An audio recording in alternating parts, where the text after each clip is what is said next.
అలనాటి బాలీవుడ్ కలల రాకుమారుడు, original super star of Indian cinema Rajesh Khanna గురించిన ప్రత్యేక కార్యక్రమం 4వ భాగం ఈరోజు.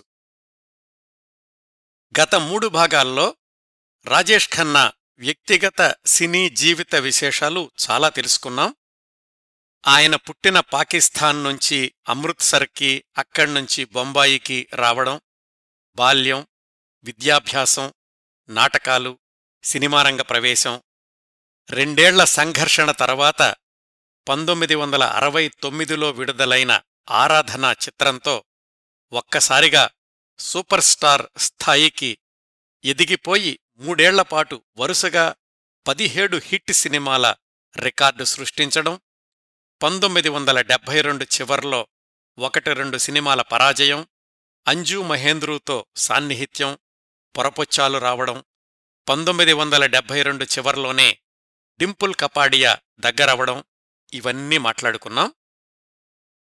ప్రస్తుతానికి మన కథనం 1972 ముగిసి 1973 మొదట్లో ఉంది.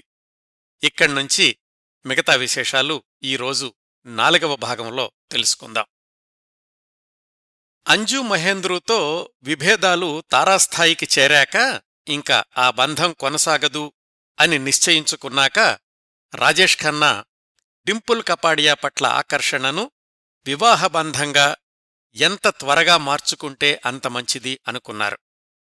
అప్పటికి డింపుల్ కపాడియా సన్నిహితంగా మెలగడం ప్రారంభించి 2 నెలలయింది.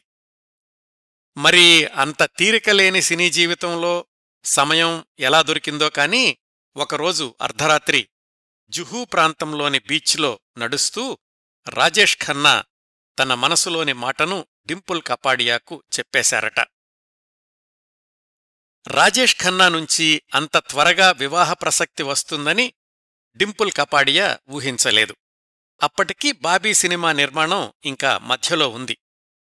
సహజంగానే రిషి కపూర్, డింపుల్ కపాడియాల మధ్య సాన్నిహిత్యం పెరుగుతోంది అని రిషి కపూర్ ఆమెకు ఒక ఉంగరం కూడా బహూకరించాడని పత్రికల్లో వార్తలొచ్చాయి. అదంతా బాబీ సినిమా ప్రచారంలో ఒక భాగం అని కొంతమంది కొట్టిపడేశారు. మరికొంతమంది ఇంకొంచెం ముందుకెళ్ళి రాజేష్ ఖన్నా ప్రపోజ్ చేసిన సమయంలోనే డింపుల్ కపాడియా రిషి కపూర్ ఇచ్చిన ఉంగరాన్ని సముద్రంలోకి విసిరేసింది అని కూడా చెవులు కొరుక్కున్నారు. రాజేష్ ఖన్నా 1973 మార్చి మధ్యలో అవుట్డోర్ షూటింగ్కి వెళ్తూ వచ్చే వారంలోనే వివాహానికి ఏర్పాట్లు చెయ్యండి అని డింపుల్ కపాడియా ఇంట్లోనూ తమ ఇంట్లోనూ చెప్పేసి వెళ్ళిపోయాడు. తమ అమ్మాయితో చనువుగా ఉంటున్నాడని తెలుసు కానీ ఇంత త్వరగా పెళ్లి వరకు వెళ్ళి అది కూడా వారం రోజుల్లో చేసేయమంటాడని డింపుల్ కపాడియా తల్లిదండ్రులు అస్సలు ఊహించలేదు. ఆమె నాన్నగారికైతే కలో నిజమో అర్థం కాలేదు. భారతదేశపు సూపర్ స్టార్ తమ ఇంటి అల్లుడు కాబోతున్నాడు అన్న వార్త నమ్మలేకపోయాడు. ఆమె తల్లికి మాత్రం అంత ఉత్సాహంగా లేదు. కారణం, వాళ్ల మధ్య వయసులో 15 సంవత్సరాల వ్యత్యాసం. అయితే ఆమె ఒక్కర్తికే ఇష్టం లేకపోతే ఆగిపోయే పెళ్లి కాదది. పెళ్లి ఏర్పాట్లకు కూడా వ్యవధి లేదు. ముఖ్యమైన వాళ్లందరికీ రాజేష్ డింపుల్ల వివాహం మా ఇంట్లోనే మార్చి 27, 1973న జరుగుతోంది, మీరు తప్పక రండి అని టెలిగ్రాములిచ్చారు. శుభలేఖలు అచ్చేసి పంచే సమయం కూడా లేదన్నమాట. ఈ వివాహ వార్త బాలీవుడ్ ప్రముఖులందర్నీ ఆశ్చర్యంలో ముంచెత్తింది. రాజేష్ ఖన్నా సినిమాలు పరాజయం పాలవుతున్నాయి, అందుకే కాస్త వార్తల్లో వ్యక్తిగా నిలవాలని, 10 మంది తన గురించి మాట్లాడుకోవాలని ఇంత త్వరగా పెళ్లి చేసుకుంటున్నాడు అని వ్యాఖ్యానించారు కొంతమంది. అంజు మహేంద్రు మీద పగ తీర్చుకోవడానికి వెంటనే పెళ్లి చేసుకుంటున్నాడు అన్నారు మరికొంతమంది. మరి ముందుగా అనుకుని చేశారో లేక అలా జరిగిందో కాని రాజేష్ ఖన్నా బారాత్ అంజు మహేంద్రు ఇంటి ముందుగానే వెళ్ళిందట. 1973 మార్చి 27న డింపుల్ కపాడియా ఇంట్లో జరిగిన ఆ వివాహానికి బాలీవుడ్ పరిశ్రమంతా తరలివచ్చింది. రాజేష్ ఖన్నా సినీ జీవితపు పురోగమనంలో కీలకమైన పాత్ర పోషించిన నిర్మాతలు, సహనటులు చాలామంది హాజరయ్యారు. ఆ తర్వాత జరిగిన కాక్టైల్ పార్టీకి రిషి కపూర్, రాజ్ కపూర్లు కూడా వచ్చారు. ఆ విధంగా 30 ఏళ్ల సూపర్ స్టార్ 15 సంవత్సరాల వర్ధమాన నటి డింపుల్ కపాడియాని వివాహం చేసుకున్నారు. అప్పటికీ డింపుల్ కపాడియా అంటే బాబీ సినిమాలో నటిస్తున్న ఒక కొత్త నటి మాత్రమే. ఆమె ప్రెస్ వార్తల్లో తప్ప బయట ప్రపంచానికి పెద్దగా తెలీదు. ఈ వివాహం అయ్యాక 6 నెలలకు డింపుల్ కపాడియా నటించిన బాబీ చిత్రం విడుదలయ్యింది, బ్లాక్ బస్టర్ అయ్యింది. ఆమెకు రాత్రికి రాత్రే అనేక మంది ప్రేక్షకులు అభిమానులయ్యారు. కాని మరొక 10 ఏళ్ల తర్వాతనే, ఆమె 2 పిల్లల తల్లయ్యాకనే మళ్లీ డింపుల్ని వెండితెర మీద చూడగలిగారు ఆమె అభిమానులు. రాజేష్ ఖన్నా మాత్రం వివాహం అయ్యేటప్పటికే అగ్రస్థాయి నటుడు, సూపర్ స్టార్ హోదా కాబట్టి అభిమానుల్లో ఆయన వివాహం సంచలనమే అయ్యింది. సాధారణంగా ప్రేక్షకులు తమ అభిమాన తారలు నటైనా నటుడైనా వాళ్ల వివాహాన్ని త్వరగా జీర్ణించుకోలేరు. అదొక మానసికమైన అనుబంధం అభిమానులకి, తారలకి. రాజేష్ ఖన్నా వివాహం అని తెలిసాక, వివాహం అయ్యాక అనేక మంది అభిమానులు వివిధ రకాలుగా స్పందించారట. ఒక మహిళాభిమాని అయితే ఓ కుక్కపిల్లను కొనుక్కుని దానికి డింపుల్ అని పేరు పెట్టుకుని దాన్ని రోజూ కొడుతూ ఉండేదట. ఆ కుక్కపిల్ల అరుపులు వినలేక పక్కింటి వాళ్లు ఫిర్యాదు చేస్తే మున్సిపాలిటీ వాళ్లొచ్చి ఆ కుక్కపిల్లను రక్షించారట. ఈ విషయాన్ని హృషికేశ్ ముఖర్జీ ఒక ఇంటర్వ్యూలో చెప్పారు. రాజేష్ ఖన్నా మహిళాభిమానులంతా డింపుల్ అంటే ఈర్ష్య పెంచుకుంటే, రాజేష్ ఖన్నా వివాహం బాగా ప్రభావాన్ని చూపించిన సాన్నిహిత్యమున్న మహిళలు 2. ఆయనతో 7 ఏళ్ల అనుబంధం పెంచుకున్న అంజు మహేంద్రు, రాజేష్ ఖన్నాకు సన్నిహితురాలైన పత్రికా విలేఖరి దేవయాని. పెళ్లవగానే రాజేష్ ఖన్నా స్టార్ డస్ట్ పత్రిక కోసం ఒక ఇంటర్వ్యూ ఇచ్చారు. అంతవరకు ఆయనకు సంబంధించిన వార్తలన్నీ దేవయాని అనే విలేఖరి ద్వారానే బయటికెళ్తుండేవి. ఆమె సూపర్ అనే మ్యాగజైన్కి విలేఖరి. వాళ్ల సాన్నిహిత్యంలో ఒప్పందం ఏమిటంటే, సూపర్ స్టార్ గురించి ఏ వార్తైనా సరే దేవయానికే ముందు తెలియాలి, ఆమె ద్వారానే బయటకెళ్లాలి అని. కాని ఆయన వివాహం అవగానే స్టార్ డస్ట్లో వచ్చిన ఇంటర్వ్యూ దేవయానికి తెలియకుండా వచ్చిన మొదటి ఇంటర్వ్యూ సూపర్ స్టార్ది. అది ఆమెను తీవ్రంగా బాధించింది. ఆయనకొచ్చిన పేరు ప్రఖ్యాతులకే ఆయన బలైపోతున్నాడు అని వ్యాఖ్యానించారు ఆమె. ఆ ఇంటర్వ్యూలో రాజేష్ ఖన్నా డింపుల్ని పెళ్లి చేసుకోవడం అనేది హఠాత్తుగా తీసుకున్న నిర్ణయమేనని, ఈ పెళ్లి వల్ల చాలా గందరగోళాలు సమసిపోయాయి అని, తను చాలా ఆనందంగా ఉన్నానని చెప్పాడు. ఆయన ముఖంలోని వెలుగే అందుకు సాక్ష్యం అని కూడా ఆ పత్రిక రాసింది. అదే పత్రిక వాళ్లు అంజు మహేంద్రుని కూడా ఇంటర్వ్యూ చేసినప్పుడు ఆమె తన లోపలి బాధను బయటకు తెలియకుండా సమాధానాలిచ్చారు. కానీ తాను పెళ్లి చేసుకుంటున్నాను అని రాజేష్ ఖన్నా ఒక్క మాట నాతో చెప్పుంటే బావుండేది అని అన్నారు అంజు మహేంద్రు. అయితే స్టార్ డస్ట్ పత్రికలో ఇంటర్వ్యూ ప్రచురితమయ్యాక కంగుదినడం రాజేష్ ఖన్నా వంతయింది. ఎందుకంటే కవర్ పేజీ మీద అంజు మహేంద్రు ఫోటో ఉంది, ఇంటర్వ్యూనేమో రాజేష్ ఖన్నాతో. ఇవండి రాజేష్ ఖన్నా వివాహానంతరం వెంటనే జరిగిన కొన్ని పరిణామాలు. మళ్ళీ ఆయన నట జీవితానికొస్తే, పెళ్లైన సంవత్సరం 1973లో రాజేష్ ఖన్నా నటించినవి 3 సినిమాలు విడుదలయ్యాయి.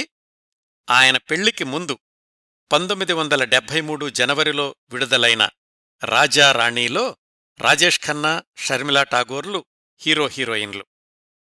లోగడ శక్తి సామంత చిత్రాలకు, రాజేష్ ఖన్నా సినిమాలకు రచయితగా పనిచేసిన సచిన్ భౌమిక్ దర్శకత్వం చేసిన మొట్టమొదటి చిత్రం రాజా రాణి. రాజేష్ ఖన్నాకి హిట్ పాటలనిస్తూ కొనసాగుతున్న ఆర్డి బర్మన్, ఆనంద్ బక్షిలు ఈ సినిమాకు కూడా పనిచేశారు.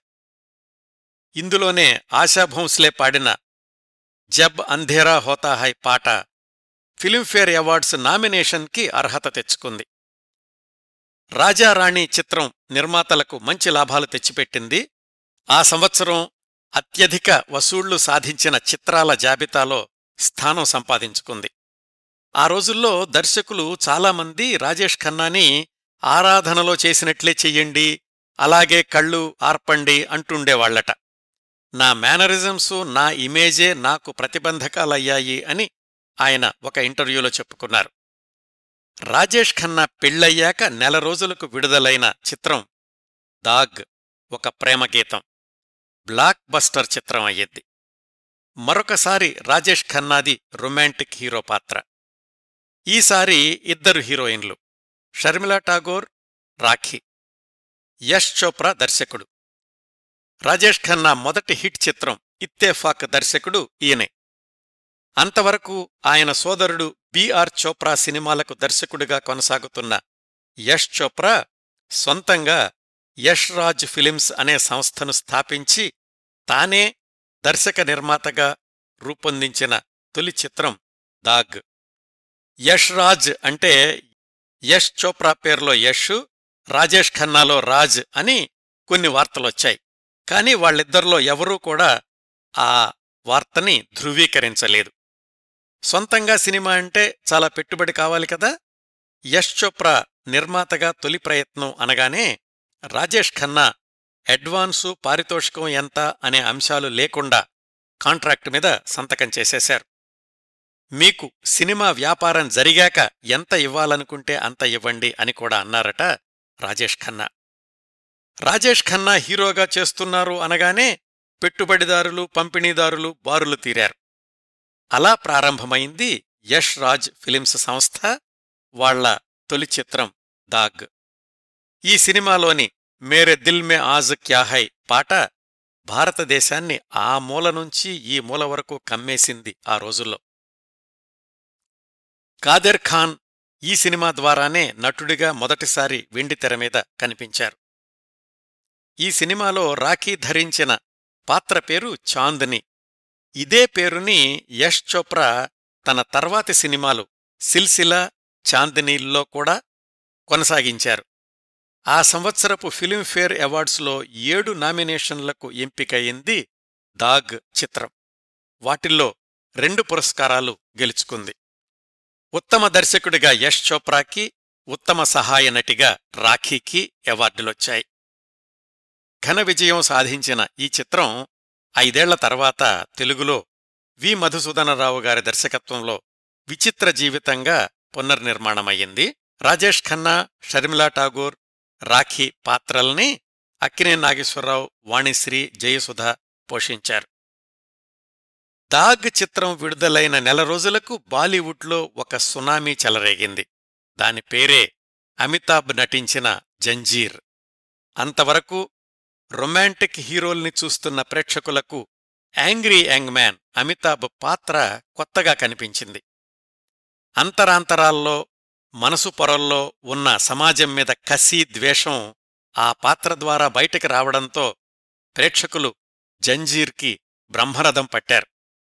ఈ చిత్ర విజయం అప్పటికీ ఇంకా నిర్మాణంలో ఉన్న రాజేష్ ఖన్నా, అమితాబ్లు కలిసి నటిస్తున్న నమక్ హరాం మీద పడింది.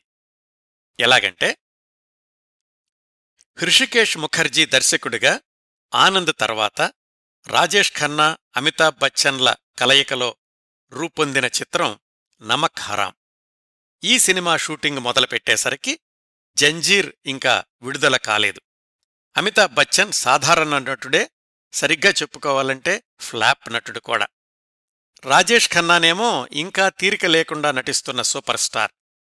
అందుకని రాజేష్ ఖన్నా డేట్స్ దొరికేదాకా వేచి చూడకుండా అమితాబ్తో షూటింగ్ మొదలుపెట్టేశాడు హృషికేశ్ ముఖర్జీ. ఆయన డేట్స్ అయితే ఎప్పుడు కావాలంటే అప్పుడు లభ్యమవుతున్నాయి అప్పటికి. అయితే షూటింగ్ చూడడానికొచ్చిన పంపిణీదారులు పెదవి విరిచారట. ఇదేంటి, రాజేష్ ఖన్నాది చిన్న పాత్ర, అందుకే ఆయన లేకుండా ఈ కొత్త కుర్రాడితో షూటింగ్ చేస్తున్నారు అని హృషికేష్ని అడిగారట. ఆయన కాదు అని సర్ది చెప్పినా కాని వినకుండా, ఈ కుర్రాడిది ప్రధాన పాత్ర అయితే మాత్రం మేము పెట్టుబడి పెట్టం, పెట్టిన పెట్టుబడి కూడా వెనక్కి తీసేసుకుంటాం అని తెగేసి చెప్పేశారు. మరికొంతమందైతే ఆ కుర్రాడేమిటి, అంత పొడవేమిటి, చెవుల్ని కప్పేసిన క్రాఫ్ ఏమిటి, ఈ సినిమా హిట్ అయ్యే అవకాశాలు లేనే లేవు అని హృషికేష్ని నిరాశపరిచారు. అయినా కాని హృషికేశ్ ముఖర్జీ మీద ఉన్న నమ్మకంతో కొంతమంది పెట్టుబడిదారులు నిలబడ్డారు. ఇది ఇలా జరుగుతూ ఉండగా జంజీర్ సినిమా విడుదలయ్యింది. ఒక్కసారిగా అమితాబ్ బచ్చన్ ఇమేజ్ ఆకాశాన్నంటింది. ఇంతకు ముందు అమితాబ్ని వద్దన్నవాళ్లే మళ్లీ హృషికేశ్ ముఖర్జీ దగ్గరకొచ్చి ఆయన పాత్ర ఇంకా పెంచండి అని అడిగి దగ్గరుండి మరీ స్క్రిప్ట్ మార్పించారట. ఇప్పుడు పెట్టుబడిదారులందరూ అమితాబ్ మీద పందెం కట్టడం మొదలుపెట్టారు. ఇవన్నీ రాజేష్ ఖన్నాకి తెలుస్తున్నాయి. ఆ రోజుల్లో హృషికేశ్ ముఖర్జీ గుల్జార్లు ఇచ్చిన ఇంటర్వ్యూల్లో కొన్ని విషయాలు చెప్పారు. ఏమనంటే, నమక్ హరాం సినిమా పతాక సన్నివేశం ఎలా ఉంటుందో యూనిట్లో ఎవ్వరికీ తెలియకుండా జాగ్రత్తపడ్డారు. రచయిత గుల్జార్కి, దర్శకుడు హృషికేశ్ ముఖర్జీకి తప్ప చివరి దృశ్యాలు ఎలా ఉంటాయో ఎవరికీ ఇసుమంతైనా అవగాహన లేదు. అయితే షూటింగ్ పతాక స్థాయికి వస్తున్న కొద్దీ రాజేష్ ఖన్నా సూపర్ స్టార్ కాబట్టి, హృషికేశ్కి హిట్ సినిమాలు ఇచ్చి ఉన్నాడు కాబట్టి ఆయనకు సూచనప్రాయంగా క్లైమాక్స్ చెప్పక తప్పలేదు. దాని ప్రకారం అమితాబ్ పాత్ర చనిపోతుంది సినిమా చివర్లో. ఆ విషయం అమితాబ్ కూడా తెలీదు అప్పటికి. రాజేష్ ఖన్నా మాత్రం అలా కుదరదు, నా పాత్ర చనిపోవాలి, మీరు ఎలాగైనా స్క్రిప్ట్ మార్చండి అన్నాడు హృషికేష్తో. చాలా రోజులు హృషికేశ్ రాజేష్ ఖన్నాని ఒప్పించాలని చూశాడు. రాజేష్ ఖన్నా ససేమిరా వినలేదు.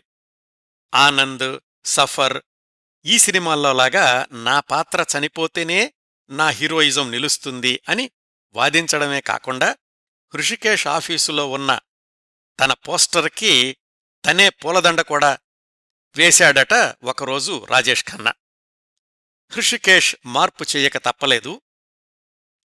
అయితే పతాక సన్నివేశం షూటింగ్ రోజు అమితాబ్ కథ చివర్లోని ఈ ట్విస్ట్ తెలుసుకుని అసంతృప్తిని వ్యక్తం చేశారు.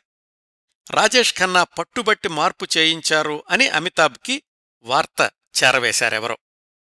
ఆ సమయానికి యాంగ్రీ యంగ్ మ్యాన్ కూడా పేరున్న హీరోనే అవుతున్నాడు. వీళ్ళిద్దరికీ సర్ది చెప్పడానికి హృషికేశ్ తలప్రాణం తోకకొచ్చింది.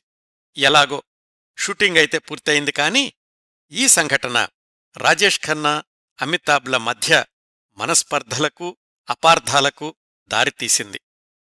అమితాబ్ బచ్చన్ హృషికేశ్కి తనకే మధ్య అపార్థాలు సృష్టిస్తున్నాడు అని రాజేష్ ఖన్నా సన్నిహితుల దగ్గర వ్యాఖ్యానిస్తూ ఉండేవాళ్లట ఆ రోజుల్లో. ఇవన్నీ పత్రికల్లో వచ్చిన వార్తలండి. అమితాబ్ మాత్రం ఈ విషయం గురించి ఎక్కడా ఎప్పుడూ వ్యాఖ్యానించలేదు. సినిమా విడుదలయ్యింది, నమక్ హరాం ఘన విజయం సాధించింది.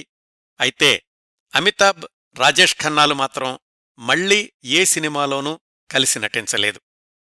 ఇంకో ఆసక్తికరమైన విషయం ఏమిటంటే, నమక్ హరాం షూటింగ్ మధ్యలో అమితాబ్ హెయిర్ స్టైల్ గురించి నెగిటివ్ కామెంట్స్ చేసిన వాళ్లే ఆ సినిమా విజయం తర్వాత అది హెయిర్ స్టైల్ అంటే అలా ఉండాలి, అమితాబ్లాగా ఉండాలి అని ప్లేటు ఫిరాయించారు. అంతేకాదు, ఆ రోజుల్లో బొంబాయిలోని హెయిర్ కటింగ్ సెలూన్స్లో రాజేష్ ఖన్నా క్రాఫ్ అయితే ₹2, అమితాబ్ బచ్చన్ క్రాఫ్ అయితే ₹3.50. ఇంకా నమక్ హరాం విడుదలైన సంవత్సరం తర్వాత రాజేష్ ఖన్నా ఒక ఇంటర్వ్యూలో చెప్పారు, బొంబాయి లిబర్టీ థియేటర్లో నమక్ హరాం ప్రివ్యూ చూశాక నాకు అర్థమైపోయింది, నాకు స్థానచలనం కలుగుతోందని, కొత్త సూపర్ స్టార్ వచ్చేస్తున్నాడని అని. నమక్ హరాం సినిమాకి, దానికంటే 6 ఏళ్ల ముందు తెలుగులో వచ్చిన ప్రాణమిత్రులు సినిమాకి మూలం 1964లోనే విడుదలైన బెకెట్ అనే ఇంగ్లీషు చిత్రం. అయితే 3 ఏళ్ల తర్వాత 1976లో నమక్ హరాంని అధికారికంగా కథారచయిత గుల్జార్ అని తమిళములో ఉనక్కగనాన్ అనే చిత్రాన్ని నిర్మించారు. దానిలో శివాజీ గణేశన్, జమినీ గణేశన్, లక్ష్మి, వెన్నీరాడై నిర్మల ప్రధాన పాత్రధారులు. అవండి 1973లో రాజేష్ ఖన్నా నటించిన విజయవంతమైన 3 సినిమాలు: రాజారాణి, దాగ్, నమక్ హరాం. ఇంకా 1973లోనే బీబీసీ వాళ్లు రాజేష్ ఖన్నా గురించి బాంబే సూపర్ స్టార్ అనే డాక్యుమెంటరీని నిర్మించారు. మొత్తం మీద 1973 సంవత్సరం రాజేష్ ఖన్నా జీవితంలో ముఖ్యమైన సంఘటనల సమాహారం అని చెప్పుకోవచ్చు. ఎలాగంటే వ్యక్తిగతంగా డింపుల్ కపాడియాతో వివాహం, అంజు మహేంద్రుతో తెగతెంపులు, నటించిన 3 సినిమాలు విజయాలు సాధించడం, ఒక తెలుగు సినిమాలో కొంచెం సేపు కనిపించడం, ఆయన కనిపించిన ఏకైక తెలుగు సినిమా బంగారుబాబు కావడం, ఆయన గురించిన ఒక అంతర్జాతీయ సంస్థ ప్రత్యేక డాక్యుమెంటరీ నిర్మించడం, ఇవి కొన్ని సంఘటనలైతే ఆయన జీవితంలోకి ప్రవేశించిన డింపుల్ కపాడియా, వారి దాంపత్య జీవితపు తొలి రోజులు, డింపుల్ కపాడియా సినిమా విడుదల, అదే సంవత్సరం అంటే 1973 డిసెంబర్ 29న రాజేష్ ఖన్నా పుట్టినరోజునే వాళ్లకు తొలి సంతానం ట్వింకిల్ ఖన్నా జననం, ఇవన్నీ మరికొన్ని సంఘటనలు. వీటి గురించి క్లుప్తంగా తెలుసుకుందాం. డింపుల్ కపాడియా నటించిన మొట్టమొదటి చిత్రం బాబీ 1973 నవంబర్లో విడుదలైంది కదా. అయితే వివాహం జరిగే సమయానికి ఆ సినిమా నిర్మాణం మధ్యలో ఉంది. వివాహమైన కొద్ది నెలలకే డింపుల్ గర్భవతి అని తెలియడంతో బాబీ నిర్మాణ వేగాన్ని పెంచారు. అయినా కాని చివర్లో కొన్ని దృశ్యాల్లో నెలలు నిండుతున్న డింపుల్ని యువ ప్రేమికురాలిగా చూపించడం కష్టమయ్యింది అని రాజ్ కపూర్ తర్వాత ఒక ఇంటర్వ్యూలో చెప్పారు. ఆ సినిమా ప్రివ్యూ సమయానికైతే ఆమె గర్భవతి అని అందరికీ తెలిసిపోయింది. ఆ తర్వాత నెల రోజులకే ఆమె ఒక పాపకు జన్మనిచ్చింది. ఇంకో సంగతేమిటంటే బాబీ సినిమా ఘన విజయం తర్వాత రాజేష్ ఖన్నా అభిమానులకు సమాన సంఖ్యలో డింపుల్ కపాడియా కూడా అభిమానులు ఏర్పడ్డారు. చాలామంది నిర్మాతలు ఆమెను సంప్రదించారు. అప్పటికీ మామూలుగా హీరోయిన్లకు ఇచ్చే పారితోషికానికంటే చాలా ఎక్కువగా, సుమారుగా సినిమాకి 5 లక్షలు ఇస్తామన్నారు. అన్ని అవకాశాలను తిరస్కరించారు డింపుల్. నాకు వైవాహిక జీవితమే బావుంది, నేనిక సినిమాల్లోకి రాను అన్నారామె. అయితే రాజేష్ ఖన్నానే ఆమెను సినిమాల్లోకి వెళ్లొద్దన్నారని, ఆయన ఆంక్షల వల్ల డింపుల్ నట జీవితం ఒక్క సినిమాతో హఠాత్తుగా ఆగిపోయిందని సన్నిహిత వర్గాల్లోనూ సినిమా పత్రికల్లోనూ గుసగుసలు మొదలయ్యాయి. రాజేష్ ఖన్నా అంజు మహేంద్రుల స్నేహం గురించి తెలిసిన వాళ్లు ఈ వాదనను మరింత బలపరిచారు. ఎందుకంటే అప్పట్లో కూడా రాజేష్ ఖన్నానే అంజు మహేంద్రుని సినిమాల్లోకి వెళ్లొద్దు అన్నారని వార్తలొచ్చాయి. రాజేష్ ఖన్నాకి తన గొప్పదనం తప్ప ఎదుటివారి ప్రాముఖ్యతను భరించలేడు, అందుకే భార్యను మళ్లీ కెమెరా ముందుకు వెళ్లనివ్వలేదు అని ఆయనను బాగా దగ్గరగా తెలిసినవాళ్లు అంటుండేవాళ్లు. చాలా రోజుల తర్వాత ఇచ్చిన ఇంటర్వ్యూలో డింపుల్ కపాడియా చెప్పుకున్నారు, కాకాకి ఒకర్ని మెచ్చుకోవడం తెలీదు. బాబీ సినిమా తర్వాత నాకు ఎంత పేరొచ్చిందో మీ అందరికీ తెలుసు కదా, అయినా ఒక్కసారి కూడా కాకా నన్ను అభినందించలేదు అని. అంజు మహేంద్రుతో సాన్నిహిత్యంలో ఉండగా ఆమె తనను మెచ్చుకోవడం లేదని, అందరూ సూపర్ స్టార్ అంటున్నా కాని ఆమె మాత్రం ఆ స్థాయిలో తనని చూడడం లేదని అంటుండేవాడు రాజేష్ ఖన్నా. ఇప్పుడు వివాహం అయ్యాక అలా అనుకోవడం భార్య డింపుల్ వంతయింది. బాబీ సినిమా అంత ఘన విజయం సాధించినా ఒక్కసారైనా తనని అభినందించలేదని. ఈ విధమైన అంచనాల మధ్య వ్యత్యాసం, వయసు తేడా వల్ల మానసిక పరిపక్వతలో సమతుల్యత లేకపోవడం, ఇలాంటి వాటి వల్ల రాజేష్ ఖన్నా డింపుల్ కపాడియాల వైవాహిక జీవితం తొలి రోజుల్నుంచే పటిష్టంగా లేదని ఆ తర్వాత పత్రికల్లో అనేక విశ్లేషణలొచ్చాయి. మొదటి పాప చిన్నప్పట్నుంచి అనారోగ్యంతో ఉండడంతో రాజేష్ ఖన్నా స్వయంగా తనే డాక్టర్ దగ్గరకు తీసుకెళ్తుండేవాడట. సహజంగానే అలాంటి సంఘటనలు తల్లిగా డింపుల్కి బాధ కలిగిస్తుండేవి. ఇదంతా వివాహమైనటువంటి తొలి సంవత్సరమే. మళ్ళీ రాజేష్ ఖన్నా నట జీవితం విషయానికొస్తే 1973లోనే అమితాబ్ శకం మొదలైనప్పటికీ 1974లో కూడా రాజేష్ ఖన్నా తన ఆధిక్యతను కొంతవరకు నిలబెట్టుకోగలిగారు. అయితే దానికి సమాంతరంగా ఆయన నటించిన సినిమాలలో పరాజయం పాలైన చిత్రాల సంఖ్య కూడా పెరిగింది. ఆ విశేషాలిప్పుడు తెలుసుకుందాం. 1974లో రాజేష్ ఖన్నా నటించినవి మొత్తం 8 సినిమాలు విడుదలయ్యాయి.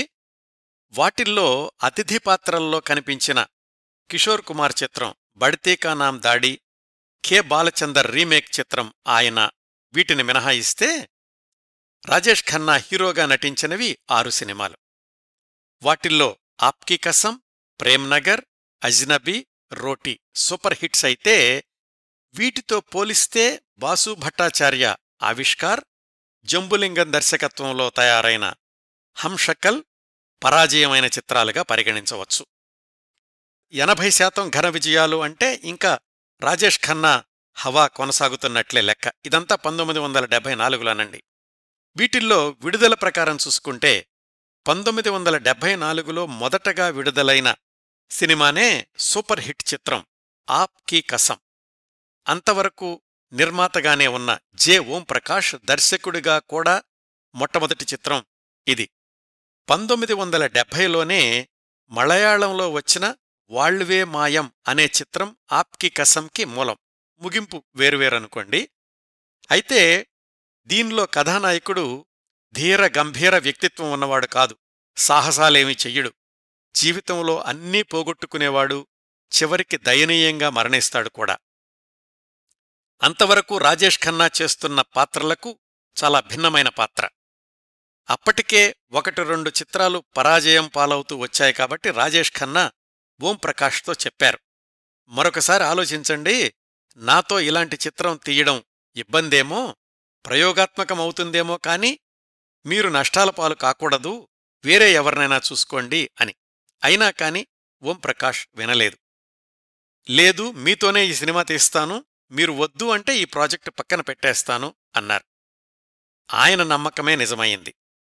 రాజేష్ ఖన్నా ఆకర్షణ ఇంకా తగ్గలేదు అని నిరూపిస్తూ ఘన విజయం సాధించింది ఆప్కీ కసం.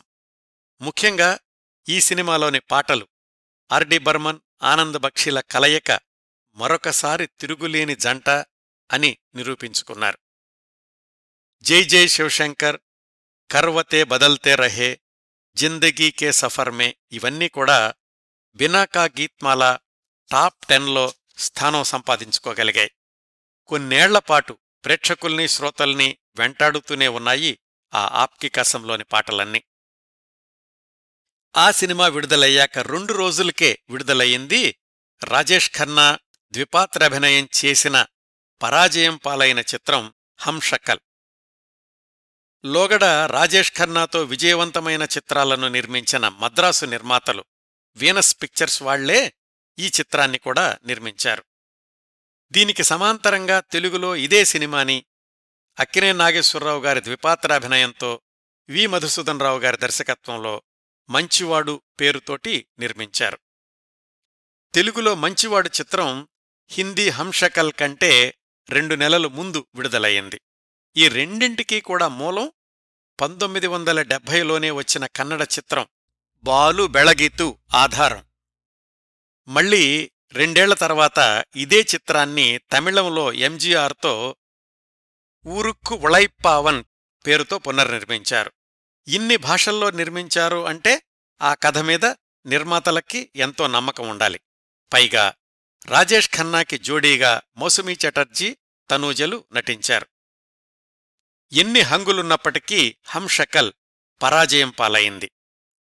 అంటే 1974 మొదట్లోనే రాజేష్ ఖన్నాకి ఒక సూపర్ హిట్ చిత్రం, ఒక ఫెయిల్యూర్ చిత్రం వచ్చాయన్నమాట.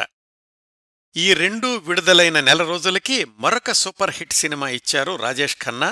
అది కూడా దక్షిణాది నిర్మాతలదే. 1974 మే 24న విడుదలైన ప్రేమ్ నగర్. తెలుగులో అక్కినేనిగారు నటించిన ప్రేమ్ నగర్కి దర్శకత్వం చేసిన కెఎస్ ప్రకాశ్రావు గారే హిందీ ప్రేమ్ నగర్కి కూడా దర్శకులు. రాజేష్ ఖన్నాకి అలవాటైన పాత్ర రొమాంటిక్ హీరోనే. కథాబలం, ఎస్.డి. బర్మన్ పాటలు అన్నీ కలిసి హిందీ ప్రేమ్ నగర్ని సూపర్ హిట్ స్థాయిని మించి, ఆప్కీ కసం విజయాన్ని మించి బ్లాక్ బస్టర్గా వసూళ్లు సాధించేలాగా చేశాయి. 1974లో అత్యధిక వసూళ్లు సాధించిన చిత్రాల్లో 4వ స్థానంలో నిలిచింది ప్రేమ్ నగర్. కలకత్తాలో కూడా 25 వారాలు ప్రదర్శించబడడం ఒక రికార్డైతే, ఏ లాల్ రంగ్ కబ్ ముజే ఛోడేగా అనే పాట బినాకా గీత్మాల టాప్ 10లో స్థానం దక్కించుకుంది.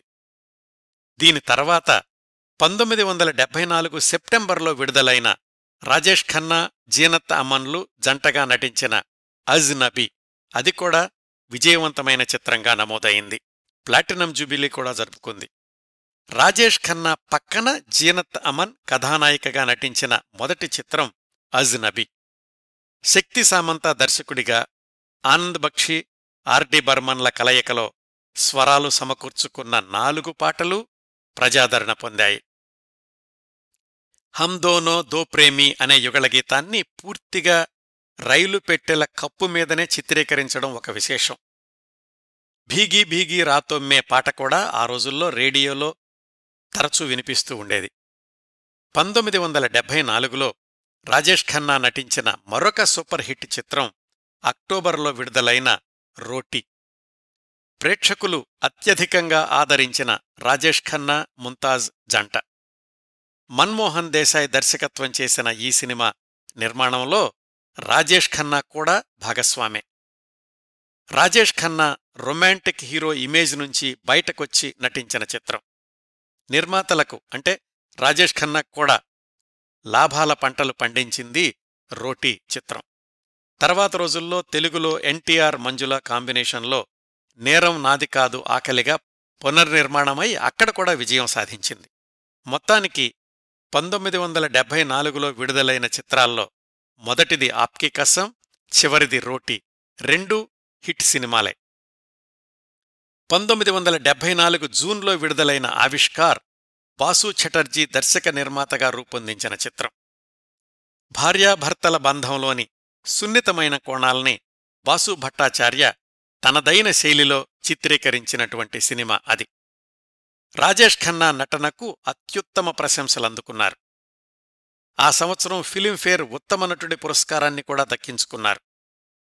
ఈ సినిమాలో నటించడం కోసం తన పారితోషికాన్ని భారీగా తగ్గించుకున్నారట రాజేష్ ఖన్నా. వసూళ్ల పరంగా మిగతా సినిమాలంతగా లాభాలు తెచ్చిపెట్టకపోవచ్చు, కానీ రాజేష్ ఖన్నా నట జీవితంలో ఒక మరపురాని చిత్రంగా మిగిలిపోయింది ఆవిష్కార్ చిత్రం. తరువాతి సంవత్సరం 1975కొస్తే రాజేష్ ఖన్నా నటించినవి 2 సినిమాలే విడుదలయ్యాయి. ఆయన అతిథి పాత్రలో కనిపించిన ఆక్రమణ్ మినహాయిస్తే సరిగ్గా చెప్పాలంటే ఆయన నటించింది ఒక్క సినిమానే, అదే ప్రేమ్ కహాని. ఇంకా 1975 నుంచి రాజేష్ ఖన్నా సినీ జీవితం తిరోగమనం బాటపట్టింది అని చెప్పుకోవచ్చు. ఇంకోవైపు 1975లో విడుదలైన అమితాబ్ చిత్రాలు దీవార్, షోలే రాజేష్ ఖన్నా శకాన్ని తీవ్రంగా ప్రభావితం చేశాయి అని చెప్పుకోవచ్చు. కేవలం ఈ సినిమాలే కాదు, అంతకు ముందు సంవత్సరాల నుంచి రాజేష్ ఖన్నాతో సూపర్ హిట్స్ ఇచ్చినటువంటి నిర్మాతలు ఆయనకు దూరంగా జరగడం, వివిధ కారణాల వల్ల రాజేష్ ఖన్నా నట జీవితం మీద నల్ల మబ్బులు కమ్ముకోవడం ప్రారంభమయ్యింది.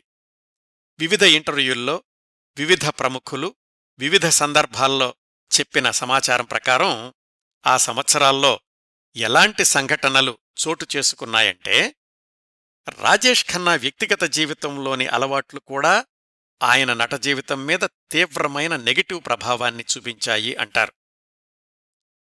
తను సూపర్ స్టార్ అయిన రోజుల్నుంచి కూడా రోజూ తనింట్లో రాత్రిపూట దర్బారు నడుస్తూ ఉండేది. తెల్లవారుజామున 3 వరకు మద్యపానం, కబుర్లు చెప్పుకోవడం ఇలా జరుగుతుండేది. మొదట్లో అలాంటి సమావేశాలకి శక్తి సామంత, బిఆర్ చోప్రా లాంటి ప్రముఖ నిర్మాతలు హాజరవుతున్నప్పటికీ రోజురోజుకి వాళ్లు రావడం తగ్గి వాళ్ల స్థానంలో చిన్న చిన్న నిర్మాతలు, చిన్న చిన్న దర్శకులు రాజేష్ ఖన్నా డేట్స్ కోసం వేచి చూసేవాళ్లే ఆయన చుట్టూతా చేరడం మొదలయింది. ఎక్కువగా తనని పొగిడేవాళ్లని చేరదీస్తుండేవాడట. ఎవరైనా వేరే నటుడి గురించి, వేరే సినిమా గురించి ప్రశంసిస్తే భరించలేకపోయేవాడు రాజేష్ ఖన్నా. తనకు తనే తనదొక కూటమి అని భావిస్తూ ఉండేవాడు. రాజేష్ ఖన్నా సినిమాలు వరుసగా విజయాలు సాధిస్తున్న సంవత్సరాల్లో, అంటే 1969 నుంచి 1973లో వివాహం అయ్యేదాకా ఇలాంటి దర్బారులు కొనసాగుతూ ఉండేవి. రాజేష్ ఖన్నా డేట్స్ కావాలంటే ఆయన దర్బారుకి తప్పనిసరిగా హాజరవ్వాల్సి ఉంటుంది అని ఆ రోజుల్లో బొంబాయి పరిశ్రమలో వార్తలు కూడా ప్రచారంలో ఉండేవి. ఇలాంటి అలవాట్ల వల్ల రాజేష్ ఖన్నా తనకు తెలియకుండానే తన చుట్టూ ఒక కోట కట్టుకున్నాడు, కోటరీని పెంచి పోషించాడు. వీటికి తోడు షూటింగుకి సమయానికి రాడు అన్న విషయం అందరికీ తెలిసిందే. ఇవన్నీ 1975-76 నుంచి రాజేష్ ఖన్నాకి వ్యతిరేకంగా పనిచేయడం ప్రారంభమయ్యింది. 1973 నుంచి వేగం పుంజుకున్న అమితాబ్ నట జీవితం కూడా రాజేష్ ఖన్నా నట జీవితాన్ని ప్రభావితం చేసింది. అంతకుముందు రాజేష్ ఖన్నాతో పనిచేసి ఇప్పుడు అమితాబ్తో కలిసి పనిచేస్తున్న దర్శక నిర్మాతలకు వ్యత్యాసం తేలిగ్గా అర్థమయ్యింది.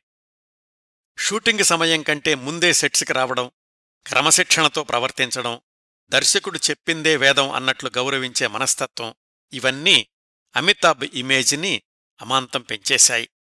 పైగా జంజీర్, దీవార్ లాంటి చిత్రాలతో తనకంటూ ఏర్పరచుకున్న యాంగ్రీ యంగ్ మ్యాన్ ఇమేజ్, ఇవన్నీ అమితాబ్ సినిమాల వరుస విజయాలకు కారణమయ్యాయి.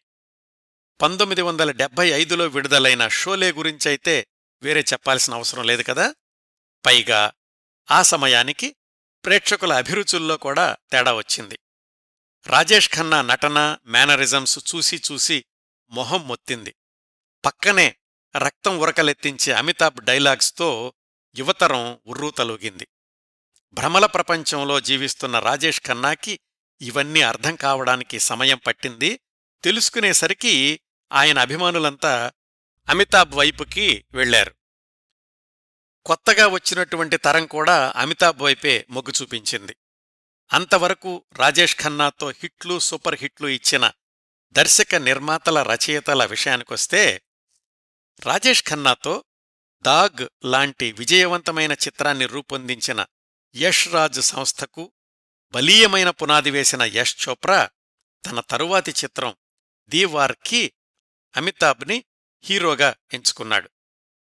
రాజేష్ ఖన్నాతో హాథీ మేరే సాథీ లాంటి చిత్రాలకు రచన చేసిన సలీం జావేద్లు దీవార్ స్క్రిప్టు తయారు చేసినప్పుడే అమితాబ్ని దృష్టిలో ఉంచుకుని రాశాము అని చెప్పారు. యష్ చోప్రా తరువాతి చిత్రం కభీ కభీలో అమితాబ్ ధరించిన పాత్ర అంతకు ముందు సంవత్సరాల్లో అయితే ఖచ్చితంగా రాజేష్ ఖన్నా ధరించాల్సిన పాత్ర. ఎవరో ఇంటర్వ్యూలో యష్ చోప్రాని ఇదే ప్రశ్న అడిగారు, కభీ కభీలో అమితాబ్ని ఎందుకు తీసుకున్నారు అని.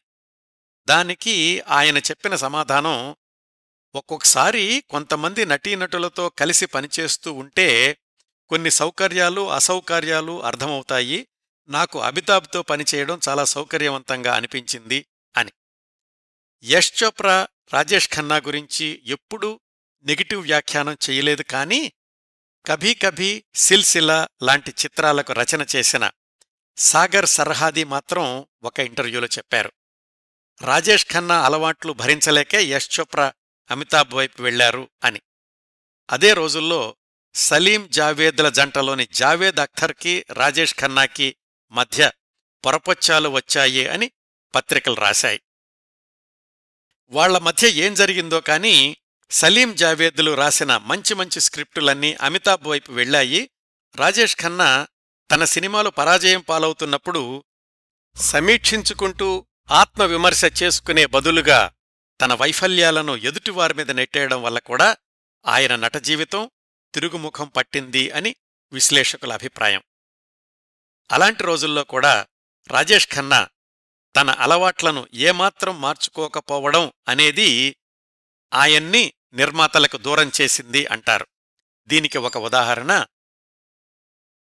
రాజేష్ ఖన్నా నట జీవితంలోని తొలి రోజుల్లో అవకాశాలిచ్చిన బిఆర్ చోప్రా కర్మ సినిమాలో ఒక పాట షూటింగ్ కాశ్మీర్లో చిత్రీకరిద్దాం అనుకున్నారు. దర్శకుడు, సాంకేతిక నిపుణులు అందరూ అనుకున్న సమయానికి శ్రీనగర్ చేరుకున్నారు. షూటింగుకి కీలకమైన హీరో రాజేష్ ఖన్నా మాత్రం రాలేదు. బిఆర్ చోప్రా బొంబాయిలోని రాజేష్ ఖన్నాని సంప్రదించినప్పుడు ఎన్ని ప్రయత్నాలు చేసినా ఆయన టెలిఫోన్ లైన్లోకి రాలేదు. రాజేష్ ఖన్నా ఎందుకు రాలేదో తెలీదు, ఎప్పుడు వస్తారో తెలీదు. వెళ్లిన బృందం అంతా రోజూ ఖాళీగా కూర్చోవలసొచ్చింది. నిర్మాతగా చోప్రాకి బోలెడంత నష్టం. 3 రోజుల తర్వాత రాజేష్ ఖన్నా కోసం రిజర్వ్ చేసిన బిజినెస్ క్లాస్ టిక్కెట్లో ఆయన వంట మనిషి గోపాల్ శ్రీనగర్కొచ్చి రాజేష్ ఖన్నా ఆ షెడ్యూల్కి రాలేకపోతున్నారని చెప్పాడు. ఈ వార్తతో దర్శక నిర్మాత బిఆర్ చోప్రా ఎంత ఒత్తిడికి లోనై ఉంటారో ఊహించుకోవచ్చు, ఎంత నష్టపోయి ఉంటారో కూడా ఊహించుకోవచ్చు.